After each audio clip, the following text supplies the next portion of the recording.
ఇందులోని సన్నివేశాలు కేవలం కల్పితాలు. ఎవరిని ఉద్దేశించి కావు. దయచేసి గమనించగలరు. ధూమపానం, మద్యపానం ఆరోగ్యానికి హానికరం మరియు క్యాన్సర్కి కారకం.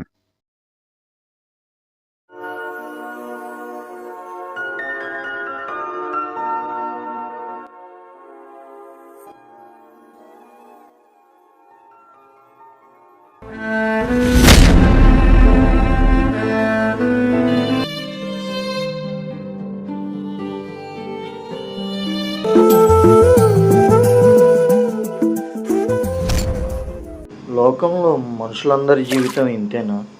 ఆనందాన్ని అనుభవించే లోపే బాధని పరిచయం చేస్తాడు ఆ భగవంతుడు. బాధని మర్చిపోవడానికి ఆశల నిత్యాన్ని ఎదురుగానే ఉంచుతాడు. కానీ వీడి జీవితంలో మాత్రం ఏంటి ఇంత కఠినంగా ఉన్నాడు? ఏంట్రా సాయి 2 రోజులు డల్లుగున్నావు?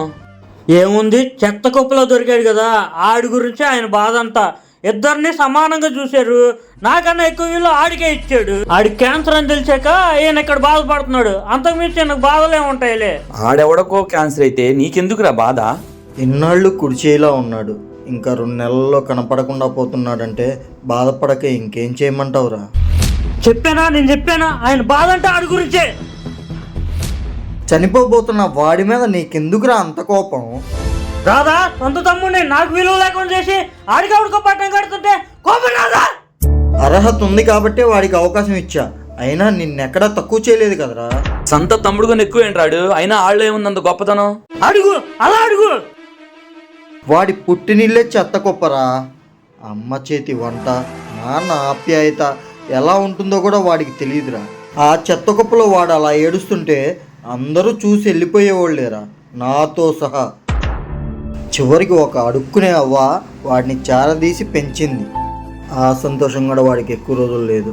అవ్వకి తొందర ఎక్కువ అనుకుంటా దేవుడి దగ్గరికి వెళ్ళాలని. ఆడికి 16 సంవత్సరాలు వచ్చేలోపు అవ్వ కూడా దేవుడి దగ్గరికి వెళ్ళిపోయింది.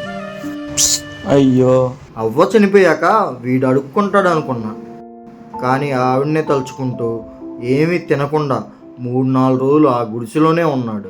ఉండకేం చేస్తాడు, చెత్త కుప్పలో దొరికాడు కదా. ఆ ముసలి బతుకున్నంత కాలం అక్కడ ఇక్కడ అడుక్కొచ్చి ఈయన పోసి ఇచ్చింది.